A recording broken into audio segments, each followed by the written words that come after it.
High what I eaten a day as 26।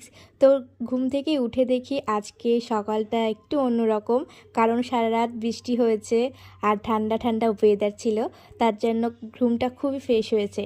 তো আমি উঠেই ফ্রেশ হয়ে খেয়ে নিয়েছিলাম আজকে ছোলা ভেজানো আর তার সাথে আমন্ড। তারপরে একটু বাইরে কাজ ছিল, ওই কারণে ভাত খেয়ে বেরিয়েছি। সকালের ব্রেকফাস্টে ছিল ভাত, পটল ভাজা, সয়াবিন ভাজা আর তার সাথে একটু ঘি নিয়েছিলাম আর তার সাথে ছিল আলু ভাতে। তারপর একটুখানি বেরিয়েছিলাম, কাজ ছিল।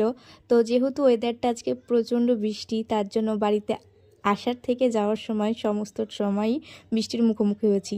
বাট ওয়েদারটা খুবই ঠান্ডা ছিল। তো রাস্তায় একটুখানি দাঁড়িয়ে খেয়ে নিয়েছিলাম চা আর তার সাথে খেয়েছিলাম একটি বিস্কিট। তারপর কাজ শেষে বাড়ি ফিরে এসে লাঞ্চ করছিলাম। লাঞ্চে ছিল পটল ভাজা, ভাত আর তার সাথে ছিল ডাল। আর যেহেতু আজ নিরামিষ, তার কারণে একটা নিরামিষ তরকারি হয়েছিল। আর সন্ধ্যাবেলায় খেয়েছিলাম গরম গরম ম্যাগি আর তার সাথে খেয়েছিলাম একটু 1 কাপ গ্রিন টি। আর আজ যেহেতু সারাদিনই রেনি ওয়েদার ছিল, তার জন্য একটু খিচুড়ি খাওয়ার মন করছিল। খিচুড়িটা খাইনি, ডালিয়া খেয়েছি। তো এটাই ছিল রাতের ডিনার। আর সবশেষে খেয়েছিলাম 1 গ্লাস দুধ। That's it.